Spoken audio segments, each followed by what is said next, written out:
legally, I should throw that disclaimer out there. I was legally paying very, very little in taxes. You hire people, and my partner, that was his background. So I was more the finance background, and then he was more the construction background. So it was a great marriage. The biggest thing with doing that is making sure that the sponsor or the operator is the horse that you want to ride in on.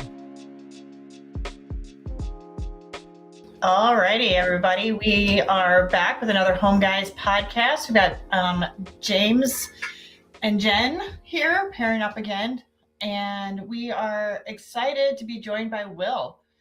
Will Harvey is the founder of Harvey Capital. He got his start in real estate back in 2015 as an award-winning residential loan officer before launching his first real estate company in 2019.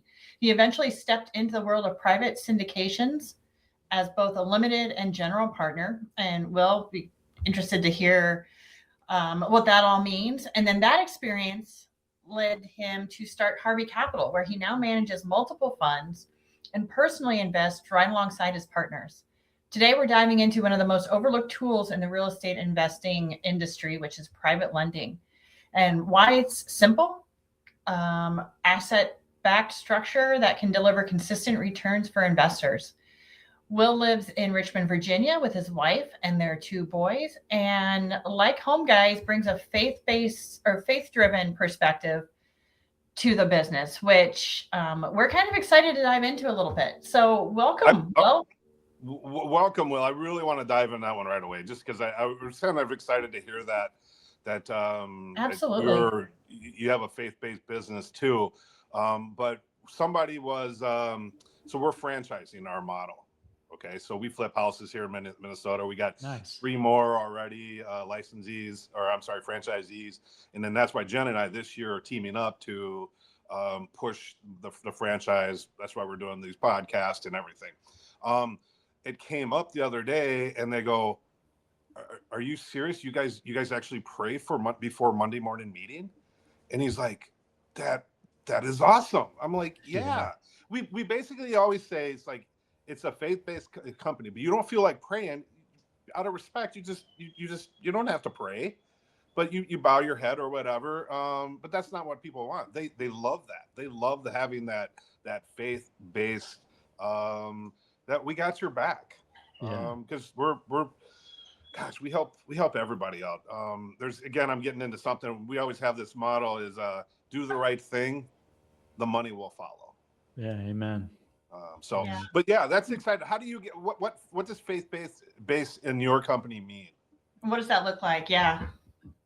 So I try to infuse my faith and just be bold about it in everything that I do. So monthly I send out investor updates, and I, sign my, in the actual updates, I try to mention, I don't hold back on anything where, I mentioned praying over an opportunity or anything like that. And I know to some people that might sound crazy in investing. It's like, oh, you prayed about it. If they're a non-believer, it's like, well, that's silly. You may as well go, do a palm reading or something like that. But no, I try to, just infuse Jesus into everything I do. In my signature, I used to say, God bless Will Harvey.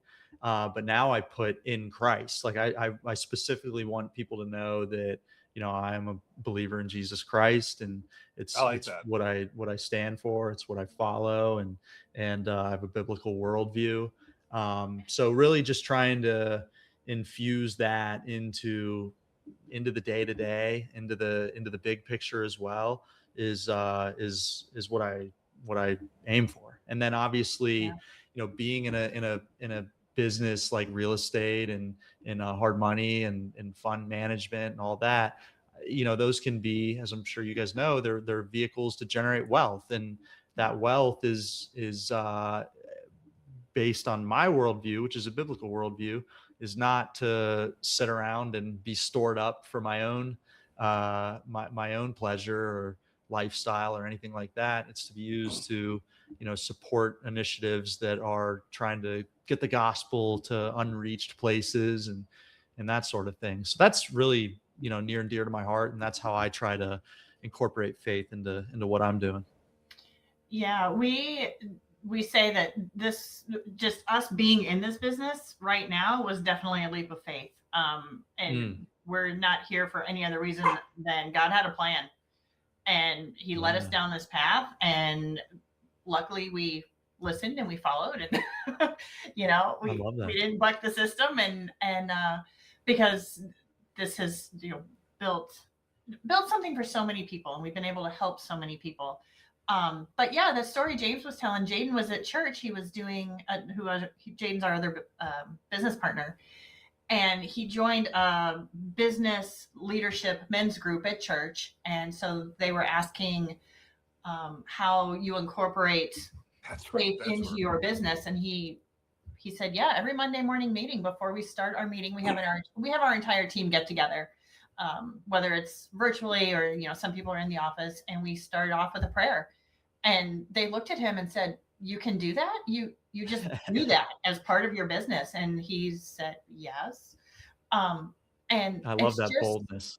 Yeah. It's just the culture we've built. People, even in the interview process, we're like, this is a faith-based company. We're going to pray. We're going to have Bible verses. We're going to lean into that faith. For Christmas, we gave everybody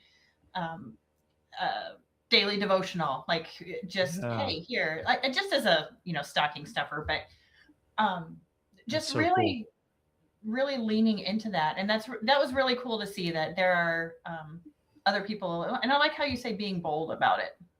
Hey, Will, have you ever heard of C12? C12. I was just on the phone with someone this morning that was talking about, he's in C12 so it's a Christian. So it's like the 12 apostles. Okay. And so you're with that group from the start. So they'll start filling a group up, and you might only have 6 or 7. The next person comes, and then once you hit 12, I guess you don't get out. I mean, it's only for Christian-based business owners. Oh, that's so cool. They're in different locations throughout. There's a bunch of them down in Florida because of the population. I'm looking into it up here. Jaden's been to a couple meetings down there. So yeah, take a peek at it. It's that's really neat. Yeah. Hopefully nobody gets designated as the Judas of the 12. Yeah. Right. Yeah. Just kidding. No, that's cool. Yeah, it sounds like an awesome. The guy that I was talking to, he's an awesome believer. Yeah, that makes total sense that he's in that. Yeah, so that's awesome. Yeah, that's super exciting. And then, so to kind of let's talk a little bit about how you got into what you're doing now. What was the real estate and lending, and kind of what's your background, and how did you get here? Yeah, so I'm a double college dropout. So originally I went to the University of South Carolina and had a little bit too much fun there. Ended up getting sober when I was 19. So that was dropout number 1. Okay. And then I ended up transferring and playing football for a short while at a school in Ohio before I had double hip surgery. So the double hip surgery and the end of football was dropout number 2. And I came home and was kind of flirting around with finishing my degree, but a lot of my credits didn't transfer. So a family friend that my parents were close to, he was over at my house, and we started talking, and he gave me a shot in the mortgage business. And I thought that was interesting. It was a position as a loan officer where your income is limitless in a sense. You're paid commission only, and that was appealing to me. I started off on a small salary while I learned the business, but after a year or so, I jumped out into production and had a praise the Lord, had a great first year where I just lived, breathed, and slept mortgages, and had a great few years in it. I bought a few rental properties in the Northern Virginia area. What time frame is this? Is when you're writing all these? Well, this is 15, isn't it?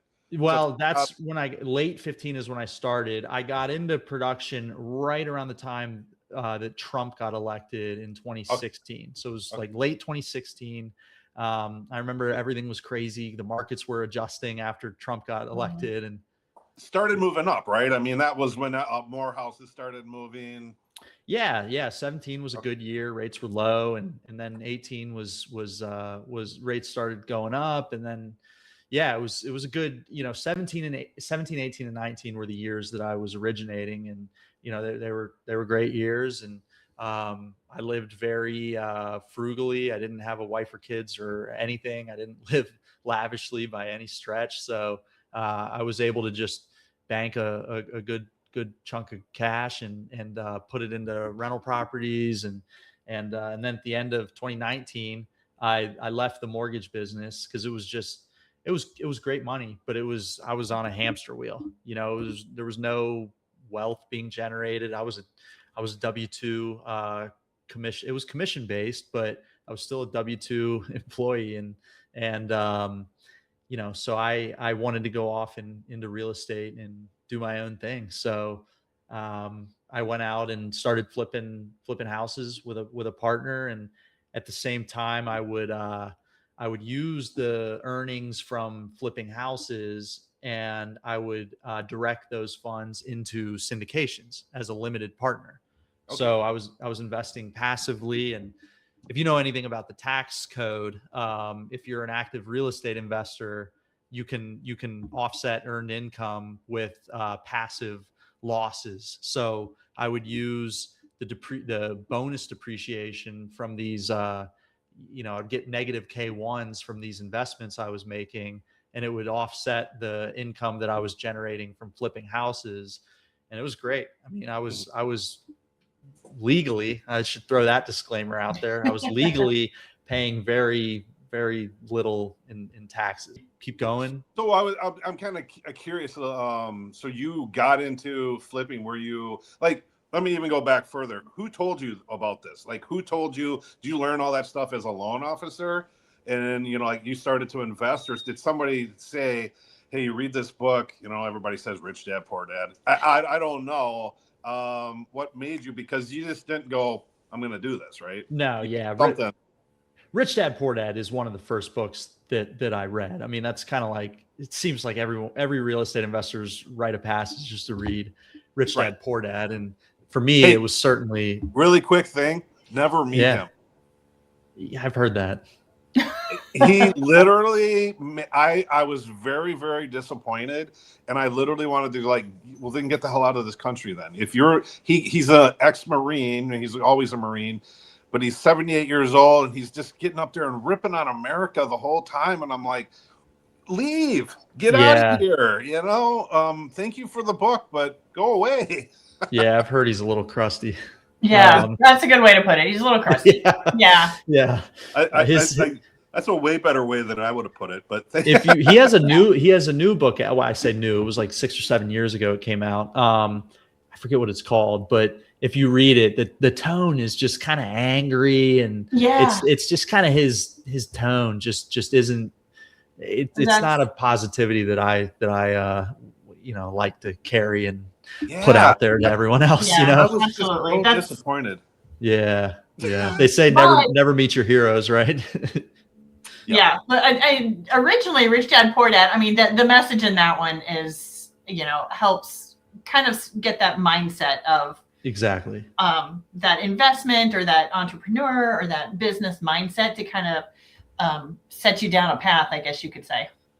Yeah. You read the Rich Dad Poor Dad, and then you were making all this cha-ching. Because you're, I'm assuming you're still single at this time, and you're like, well, I got to do something with this. I got to buy. So you started buying rental properties? Yeah, that was really all I knew how to do. I saw, people doing it in the mortgage business. I knew how to qualify for a loan. I was buying them as primary residences where I would live in it for a year, and then I would move out into the next one. And, that was all kosher and legal. And how old were you at that time? My first one was 23. See, that is great. I love it. It's like, why can't we start talking these younger kids? They don't think they can buy a house. And I don't think they want to put the effort into it. Yeah. I think we lost. Oh, I'm here. Sorry. Did I come Okay. back? Yeah, no, I think what James was saying is exactly right. I mean, so many people just don't. Hey, We sorry. lost you for a second. You're I heard back. the whole time. I don't know if you heard me. Oh no. Yeah, but to go back to what you were saying, yeah, I think so many people just are kind of ignorant to how there's so many awesome first time buyer programs and grant programs, and I just think people, especially with all the AI models out there, it is so easy to get information these days that people just really don't have an excuse when it comes to like I hear a lot of people complaining about how it's so expensive to buy homes, and that's not, I'm not saying that is incorrect. That is true. Home prices have gone up, but there are so many programs available, and if you go outside of the major metros, you can get land and properties cheaper. And yeah, no, I totally agree with what you're saying. Our daughter was 19 and bought a house. She So smart. she was also in the Guard, so when she hit her 5 years, they actually moved out of that, use it as a rental. They cash flow basically $1,000 a month, It's and now amazing. they're close to us. And she got a VA loan, I'm assuming. Yep. Yep. The second one, she was able to use her VA loan, which that's another benefit that people don't really understand. Yep. It's the best loan that exists. Yeah. It was the easiest. So they were able, so she and her husband now, yeah, of course, everybody thinks you have to sell the house to get the down payment to move into the next one. And just, luckily she had someone in the Guard that is in real estate. His wife is in mortgage, and they're like, why are you selling? The VA loan doesn't care. Have you been there more than a year? And they said, yeah. They're like, it's just a free property for you. It's just, you can move into your next one. So they're 24 now. They have a rental property and another one. And so, that's so smart. It's huge. Okay. So Will, you're getting out of the mortgage business. You start flipping houses. Was it 2020? Yeah, well, I think I flipped my first one at the tail end of my mortgage career in 2019, and that was a total accident. So a guy that I had met while I was in the mortgage business, great guy, he became my business partner when we created the house flipping company. He brought me a deal. He's like, hey, I got this deal. I don't really know how to come up with the money for it, but I think it's a good deal. I've looked at it, back of the napkin, and it seems to pencil out. And we looked at it, and I didn't know the first thing about flipping, but I was like, yeah, this seems like a good deal. If we buy it at this price and put this much into it, we should make a pretty good spread. And so we did that. I got connected to someone who's a hard money lender, and we borrowed money at. Did you know how to swing a hammer though? No, I still don't. Okay. You hire people for that, right? That exactly. You hire people, and my partner, that was his background. So I was more the finance background, and then he was more the construction background. So it was a great marriage. And I was hoping to say something like that. Just that's kind of you and Jaden. James is the construction handyman background, and Jaden's the engineer money background. So yep. It's so good to have someone that complements your weaknesses and vice versa. Mm-hmm. That's the goal. I mean, that's why we're still married for 27. That's right. 27, somewhere in there. Yeah, I love it. Yeah, that's awesome. You lose count after a while. Yeah, exactly. So we did that flip. We made every mistake in the book that we could, but because we bought it right, that's the key. Because we bought it right, we did end up making good money on it. So we made about $50,000 on it. We bought it for about 170, put probably $50,000 into it, and then sold it for around, I want to say like 300. And when the dust settled, we made about $50,000 on it, and thought we were going to make more at one point, but we were not complaining at all. It basically gave us the seed money to then, go out and start a company. We enjoyed the process. And I think house flipping is one of the best ways to leverage your time to earn money. If you know what you're doing, and the biggest key that I can stress is to buy it right. And I'm sure you guys Yeah. would feel the same You way. said That it. if You said you, it right there. yeah, if you overpay, you're doomed from the start, You're and already then setting yourself We have a up sales for, team of 5, right? And then yeah, we just had this conversation on Monday, and it's like, guys, you win by buying it right. You that's don't, it. if you keep giving. It was a couple of years ago. They kept saying, I kept hearing this. We'll try, because we wholesale. And I go, guys, we're never gonna say the words out of our mouth. We'll try, because Yeah. we know our business and we know what buyers are gonna buy at. And our range is we need to make 15 to 20 on wholesale deals. And if we don't make that, we don't make it. We go away, because I always try to tell them it takes just as much effort to make $3,000 on a wholesale deal that it does 20. Yeah. So why not shoot for the 20? That's it. So yeah, it's kind of crazy. So No, yeah, sorry, keep going. I like hearing this. No, that's, I mean, you hit the nail on the head. It's the whole trite cliche saying, you make money when you buy, not when you sell. So that's, we learned that on our first deal. We over improved the house. There were delays, there were all kinds of things that went You wrong. know The what you market, did? You did huh? HDTV. You HDTV Exactly. it.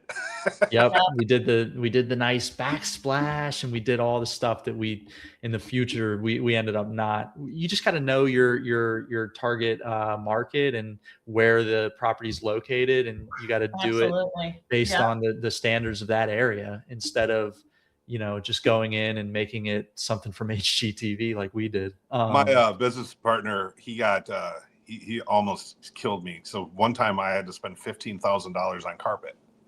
Oh, He's like, what the heck are you spending? I go, Jaden, it's in a nicer area and it's 3,500 square feet. yeah. So it was twice as much as a normal, because typically we try to stay in the medium price range. Yeah. He's like, oh, okay. But I had to go higher grade, because at that time it was considered, 360 home. And now that home is probably 500, just in, a few years that we've been doing it. But yeah, you just had to go higher, right? I mean, Yep.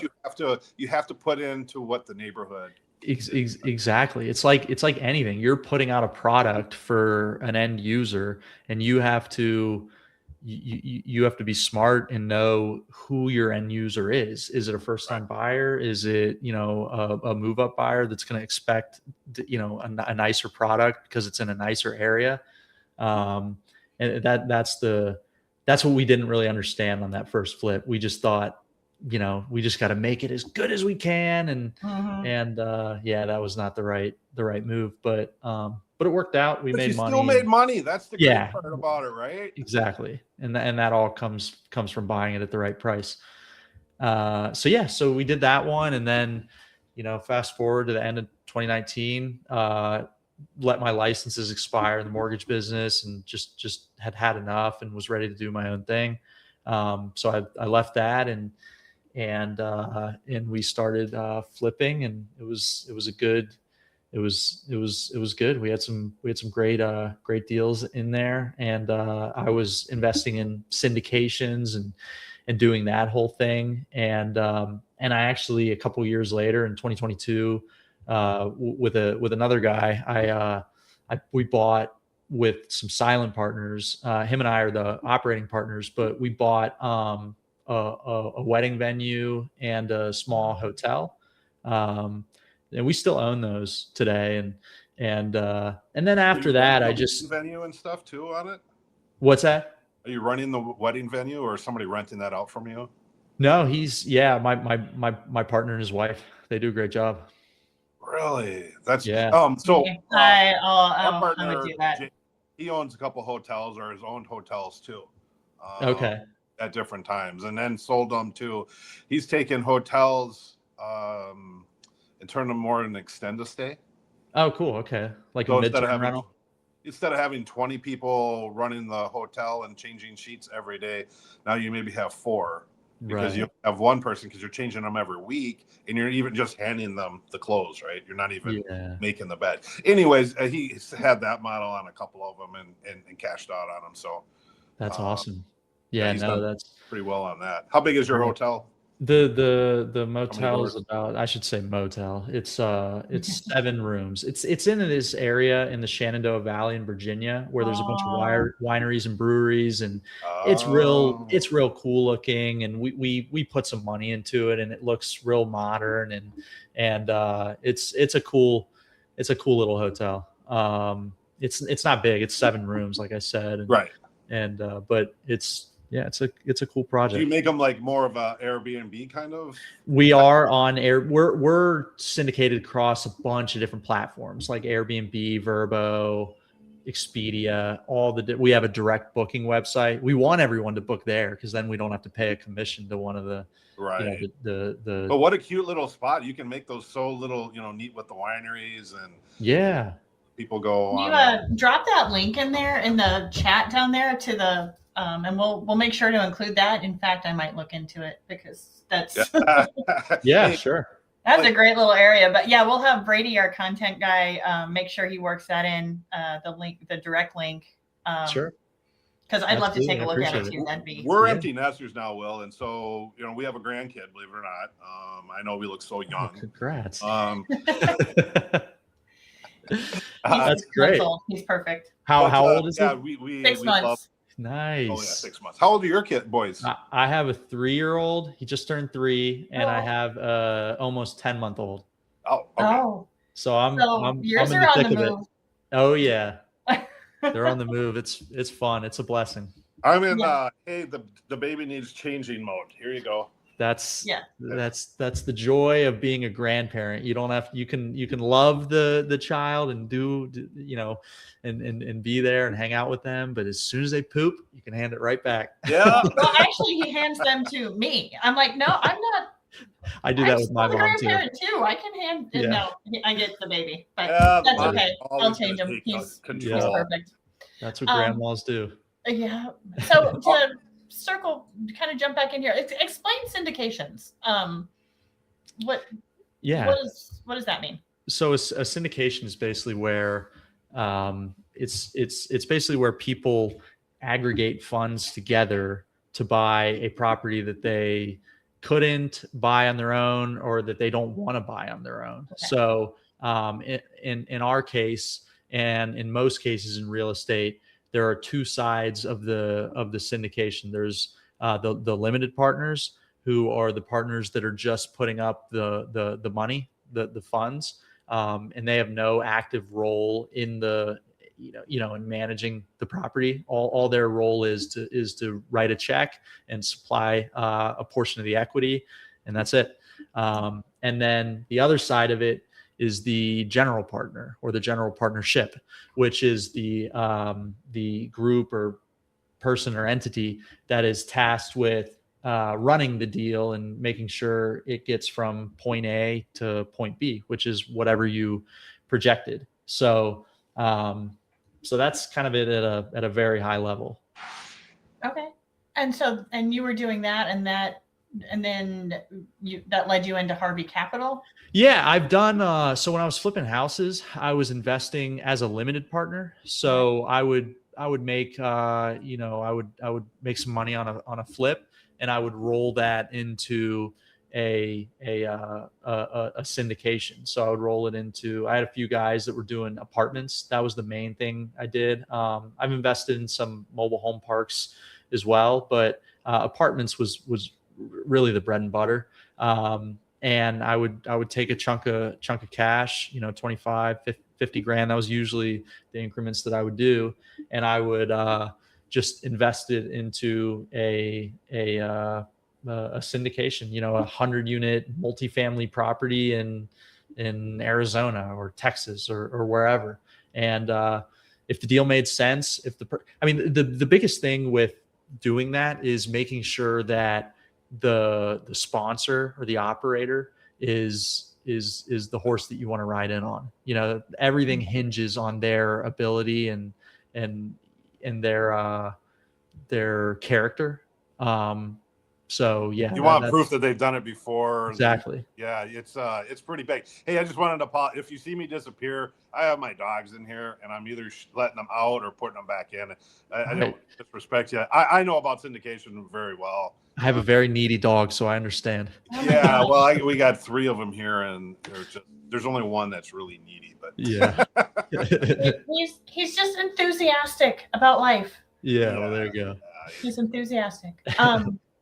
So okay, and then so doing that, and then you started Harvey Capital in when I did you? I actually formed the entity in 2018, but I didn't Oh. really do anything with it. I meant to be I formed it in the hopes that I would become a syndicator and do these apartment deals on my own, where where Harvey Capital would be the general partner. Mhm. And over time I just realized that I don't like being on the operations side of things. I love being behind a spreadsheet. I love being in Excel. It's therapy for me. You Yeah. know, and I am way better situated on the finance side of things. I don't really, you know, the past almost decade of real estate, I've kind of learned what I like, what I don't like, Right. and I've settled um, on things that are in the financial realm as opposed to the real estate or operations realm. So, you know, now that looks like me running a hard money company, and I have another fund where one of our things that we started doing recently is buying owner finance notes from people. So we, you know, buy them at a discount, and it works well for our fund. It puts cash in the hands of these people that want to liquidate them. I can So see you liking notes, shoving notes back and forth. That would be a good thing. it's fun because you kind of get you get the elements of flipping that I enjoyed, which Mhm. is the negotiating, the making offers, analyzing deals. But then you don't have to go and do all the work. There's And no all the, toilets and tenants. exactly, exactly. It's just a note. You're just buying a piece of paper, and as long as they Do you pay, know Eddie there's. Speed? I've heard Eddie Speed. Yeah, he's a big. Oh, Yeah, Yeah. he does a really good class he's down in I think, is he Dallas? Texas? He's in Texas, I but I think can't he's in Yeah. Texas. Yeah. or down there. But yeah, run into him actually quite a bit with some of the groups that we hang around with. That's how I know a lot about the notes. He's always Okay. talking the note. Yeah. Yeah, because he's always talking notes, and then he doesn't like contract for deeds whatsoever. Mm. Because I don't know if you know, like in the 80s, they were abusing the contract for deeds. And so I guess Texas is a state that you can't do a contract for deed because interest rates were so high. We're talking 18%. Yeah. Well, they were doing these contract for deeds at 13% because they were basically letting somebody assume the mortgage from somebody else. And then that's when all these rules came out. Anywho, Yeah. Eddie Speed's a really Contract for deeds not something I know a ton about, and not something I've ever done. yeah. So I just want to be clear. So you started your capital business. How far in before you started flipping houses and like making a return there? Because I'm there where you flipped your first house. You said you flipped a bunch of them, but now you're investing money into syndications on different things, hotels. That was, yeah, the hotels, we bought those in 2020. The hotel and the wedding venue we bought in 22. And Okay. then it was 23 that I started my first fund, and pretty much everything since then that I've done. Like I said, I still have investments I've made in the past, and we still own those, the hotel and the wedding venue. But everything from there forward has been through the original fund that I started, and then this dedicated hard money fund that I started last year. So are you looking for more? I mean, this would be the time if you were going to, are you looking for more money? I don't know what your yeah. rules are. Again, we have a fund too, and Oh, cool. we're accredited, so we can go out and ask people. We can use it in different states now. We're trying to build that up also. That's great. It feels like spent a lot of money to get that piece of paper. That's like yay thick, right? I mean, Yes. Yes, exactly. Yeah. So yeah, we build funds all the time. So That's you're great. now building funds now. So what does the day-to-day operation look like in your day? You know, just hop on some podcasts every once in a while. And Yeah, what are you doing? that's right. And I we recently, so when I started doing hard money, it was out of this other fund that wasn't really meant for hard money. It was just it was a real estate fund where we were going to back operators that were doing projects like we did a multifamily built to rent property that was newly built. We put some funds into that, and we did some mobile home parks, and that was the goal, was to continue doing that kind of stuff. But in the interim, we had cash sort of laying around and not generating a great return, just being in treasury bills. So I had a old coworker when I was in the mortgage business. He called and he said, "Hey, I have this guy that he's from a different country. He's from Ghana, and he said, hey, this guy, he's got great income. He owns a hotel in his country, and he earns great income, and he's putting down 75% on this brand new house right 10 minutes from where I lived in a great area." And he's like, he just can't qualify for a loan, and he needs a 25% loan.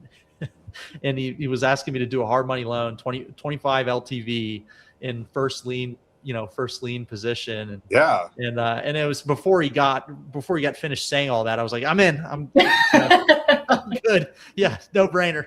Yeah. So we got some money to work there, and I just caught the bug, and so the hard money thing has been accidental.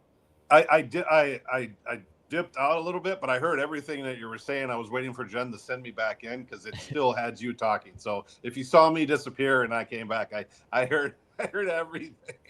Awesome. Yeah. So that's kind of how most of the things happen that are really good to you, right? It's they happen by accident, and that's one of those things that Jen and I always say it's a godly thing.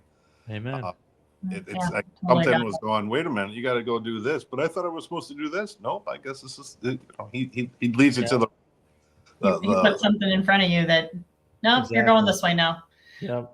So this question for both of you, kind of as we're wrapping up here, but James too, kind of a two-parter. So in the market we're in right now, what do you see as far as opportunities in the next few years for people to kind of watch for, and what are you paying attention to in the market right now? Like what's going to affect some of the investment industry in general? What do you guys think? Well, I'm of the strong belief that real estate is just so localized that the national data, if you're operating nationally, then great, you should listen to that. But if you're in a local market like we are, or even just one state, that's where you should be having your finger in the wind and focused on, and that's what but that's the power of this darn internet. Everybody thinks they have an opinion, and it's like I 100% agree with you. It's like, quit trying to go off the national average, go off your area.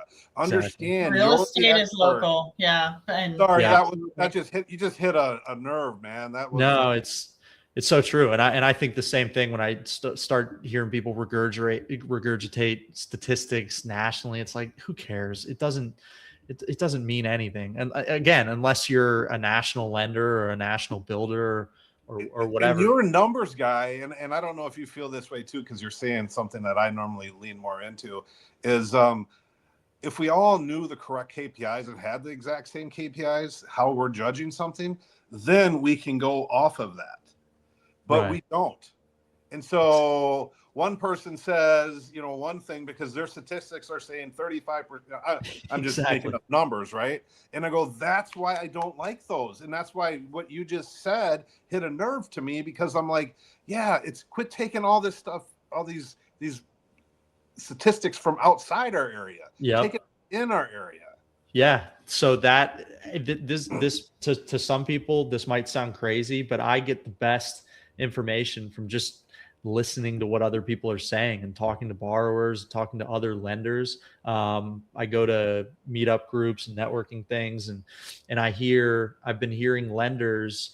I heard it more than once where lenders are talking about having to do extensions and stuff sitting on the market longer. So that's a data point for me. And immediately, once I heard that 2 or 3 times, it's like, all right, well, we're gonna cut our max, the percentage we'd lend based on the ARV. We're gonna cut that a little bit because I don't want to run into a situation where we're over leveraged on Yeah, I mean a that you got to property. smart, I mean Yep. that's your money, and you have to understand it. You have to understand. Now, when you lend, are you just lending to in your area? Or can you lend to different states or Right which? now, just Virginia. So Okay. we're really just focused on Virginia. I like well, the big thing is that I live here. I know the markets that I'm in, and understand them. I understand the borrowers that we're trying to serve, and you know, so many guys that I talk to have, the guys that have gotten in trouble in 2008 or whenever. um, so many times I have heard the same story where they say, the stuff that I was doing in my local market did fine. I would have survived there. It actually did great. But it was the stuff that I did outside of my market that led to my downfall and led to them having to file bankruptcy or having to whatever. I've heard that story so many times where somebody just they get too big for their britches and things are going great and they start investing in Miami. They live in Virginia and Virginia is what they know, but they have somebody that starts talking to them in Miami and they're like, well, let's do this in Miami. Let's Which do a is a development. total different market. Total. Yeah. We just did a podcast, Jada and I, about like the top 10 worst markets to be in right now, and I wanted to let everybody know, and who is listening, is it doesn't mean you can't start a franchise here. It just means you have to buy lower. That's Yeah. what that means. Because this Exactly. business works, our business works. It just means you need to know where is the bottom, or Yeah. where is the top, right? And if you know that, you then that's what you offer, and that's what Yeah. you go for, right? Bingo. So Jen asked a couple questions. I jumped in, and then I think we kind of got off, right? Jen, what was the rest of your question? What are you guys paying attention to, or what should, regardless of the market, what should people pay attention to when they're investing, when they're looking at lenders, or I think the biggest thing for both lenders and talking in the realm of residential investing, I think that both lenders and investors should be paying attention to inventory and what's going on right now and interest rates and just the supply in their local market. Yeah. Forget the In their- national averages, forget the national stuff. Yep. Look in your local market, and even it's even neighborhood by neighborhood. Right. It's so localized that if you're not in your market and have boots on the ground and a pulse on what's going on in the different neighborhoods, then you're just at a disadvantage to the guys that do have a beat on all that. So I would just say pay attention to all that stuff. It's what I'm paying attention to. I'm looking at what is stuff that's sitting. I'm looking at just what people are saying, what our borrowers are saying and their experience, and the DSCR lenders, because a lot of times we do a loan and it gets taken out by a DSCR loan, where someone gets out of our short-term loan and into a long-term fixed rate loan. And is that process easy? Are those guys pulling back? Or are those? I just think there's so many data points that there's no like set science to it. At least I don't think there is. But there's a lot of data points that are a lot simpler to find than people Well, probably think. so one of the other things that we keep finding is like on a data point where you have a $500,000 house that sells and a $250,000 house that sells. Well, now they say the average house is, 325. I'm not doing my Yeah, math. You understand what I'm saying? Is totally. they're pulling it off. So, but there's just as many houses in the medium houses that are below that people are still moving. Yeah, The higher priced houses they're not as moving, but like you said, we know our market. So we know that people are gonna, if they're gonna go into a different mortgage right now and they're gonna move, and they're not empty nesters, they're moving up, they're going to buy in the springtime, because we live in a winter state. And if you're in a school district, you want to be in a certain school district, that's the time that you move. So we plan our flips that know that they go live when we know they're going to be hot, because again, we know our market. yeah. Right? So that again, that it just refer back to, you hit a nerve when you said that, just these numbers. It's like, go off your own market. Yeah, exactly. Guys can sound smart by reading all these data points and what the experts say on the national stuff and what supply is, but it's all kind of nonsense. Right. So, hey, Will, as we kind of finish up, is there anything that you want to get across at all? I mean, this is, like I said, it's an open format. Otherwise, I would love to have you on again for like different times and just maybe focus in on like one thing of maybe, syndication and stuff, because there's a lot to be said about right now about that. There's a lot of those loans that are coming due that are 5-6 from when they set them up. And now we got properties and commercial properties that, we got one that was downtown Minneapolis was $100 million, and I think it sold for 10. Oof. I mean, that was literally the difference in the price. So again, I really think we could talk a little bit more in depth. There's a About lot to dive into here. and apartments, and then and then you can talk a little bit with the loan. So that would be something I think I would want to grab Jaden to have him on.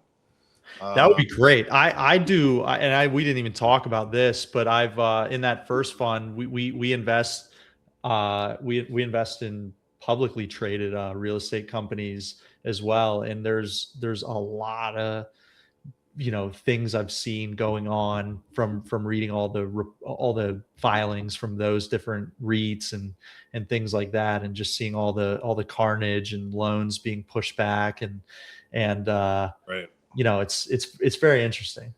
Yeah, no, I mean, we're getting better at this, going back and forth, and I hope I thought it went well. I just think we could even narrow down to like just even a more of a topic, because sure, you're pretty interested in listening to, I think obviously very knowledgeable, and you're in the real estate investment. Tell you what, we'll find out how many views this gets, and if it gets a bunch, then we'll... No pressure, right? Yeah, no pressure. I appreciate it, guys. Did you have anything? What's one final nugget that you would want people to walk away with? Well, no, I wanted if he had anything anything on his agenda. I didn't know, and then he give us one nugget. No, I mean, I don't. Not really. I hope this was helpful for your audience. If they want to get in touch with me, I'm sure you'll put my info in the show notes. But no, I mean, I just hope this was helpful.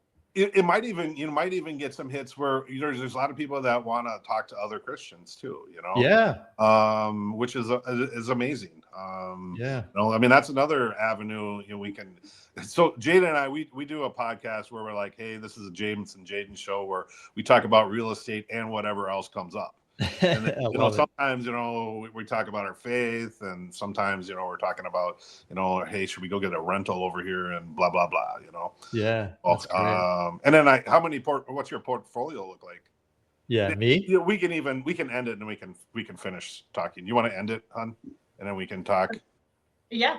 So I was just going to talk to him really quick, and then well, if people I was going to ask you is like that could be another avenue for talking too. Yeah, I feel like there are a few different shows we could do here, or a few different topics we can pull from. But if anybody has questions and wants to get in touch with you, how can they do that? What's your Yeah, they can go to my website. It's harvey-capital.com, or they can just shoot me an email, will@harvey-capital.com.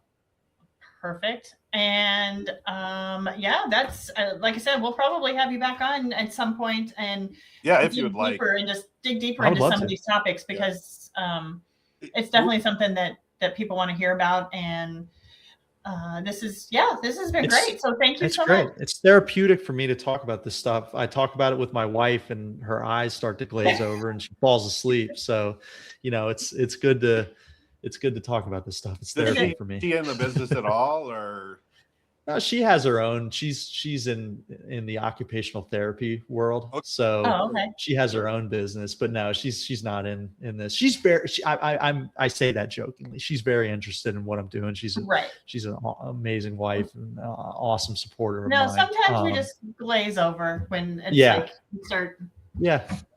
So we're on this venture now of we're actually working together now. I mean, again, we've always worked together, right? Yeah, for the past 10 years, we've been building this, but we've been in different areas. Like I've been the operations and behind the scenes, and James and Jaden are the visionaries, so they're out kind of driving everything. But so now with the franchise side of things, James and I are actually together going to conferences and conventions to learn about franchising and to get the word out there, and doing the podcast. So it's a little different dynamic for us. Yeah. Would you say that has helped or hurt your marriage? No, we're not even at that. Yeah. No, but you know what? It's you don't understand. Well, it's been very hard for us for the last I would say 5 to 7 years, because we're at that age where parents or friends of ours, they got their kids out of the house, and then they divorce. Yeah. And so one of the things that I always did, I always went straight to her. She always went straight to me when we walked through the door, and then we would go to the kid. And it's so the kid would always go, hey, mom's doing this. I go, you know what? I would love to agree with you, but you're going to turn 18 and move out, and then I'm going to still have to live with mom. So I'm going to agree with mom. And I just literally said it that. I love that. Right. And it's, and you know what? And she went, okay.